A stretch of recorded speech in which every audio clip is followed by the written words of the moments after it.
the cadmium, is it? The, some this kind of heavy metal they use anti-reflective coating, which makes manufacturing of solar panels both expensive, time-consuming, toxic, heavy, all of those things. And he's got some, nanotechnology that they're working on in manufacturing there. And it's a Jersey-based company. And this company also, it's pretty amazing. They developed a lead replacement for the lead vest you wear, for X-rays for doctors to use, and people doing operations with X-rays. That's just like cotton. It's nanotechnology, but it blocks out the X-rays. Anyway, it's an outstanding. Is he a Montclair resident? No, not Montclair. He's based at Rice University, but the company is Red Bank. So anyway, there's lots of other connections, and the people, Adam Zellner, as I mentioned, was there before. He runs Greener by Design. So he's an architect who's done lots of great university work from Tennessee. Guys starting a company to manufacture lithium-ion batteries for electric cars. It was pretty amazing group of people. We already have a follow-up when we talk to them about tourism. And that's series of meetings that ramifications for all this. So anyway, I'll send you a draft of like an agreement, and you can look at it and you consider it. The politics of this, I don't know if it seems weird to you. Maybe it is weird, maybe it isn't. I could just go to the council and say, here, I think we should do this.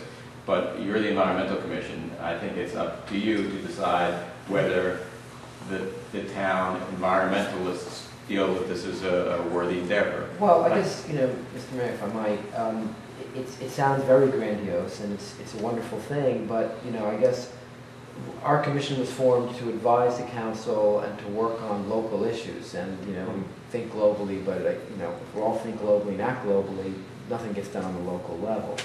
And I think we as a commission have had over, many years of administrations a set of issues that are local and we think are important to the residents, and we don't get a lot of traction. And so to divert the energy we have in these battles that we've been fighting for many years, and then start to we have scarce resources. We're all volunteers, and frankly devote little parts of our schedule here and there.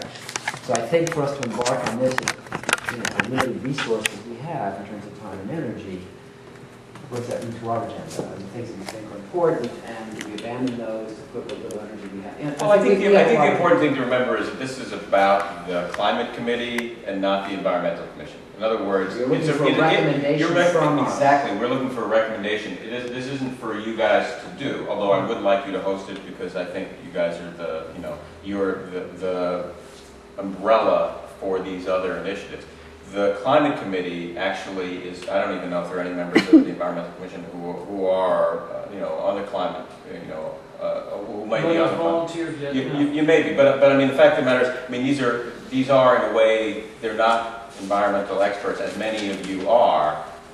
Some of them are people who just have, for instance, connections with people in lower income residents who may help on, initiatives to weatherproof their homes and make them, more sustainable that way. So there's there's a different function of that committee, and the work of this will not be the work of the Environmental Commission. It really is basically what I am saying is, and I'm asking you to consider a recommendation to the council in terms of the actual work that this would be in terms of.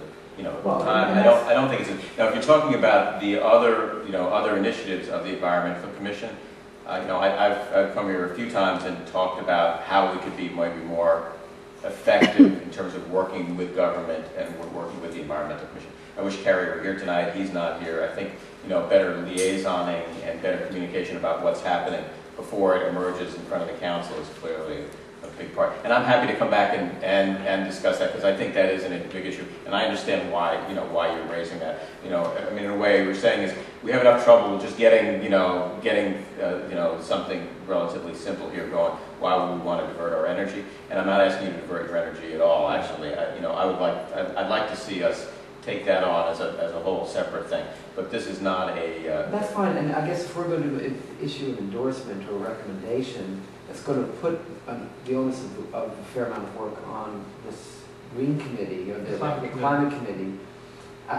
You're the only person who's got a foot in both camps. So mean, we need to talk to them to do our due diligence to make sure they're comfortable. Yeah, absolutely. Absolutely, I'm not saying do it tonight, I'm just saying, this is the introductory, this is just the introduction. I told Jerry in calls that we had leading up to tonight that, I mean, this sounded conceptually like a very doable thing, that we could talk amongst ourselves in the commission and come up with whether or not we endorse it.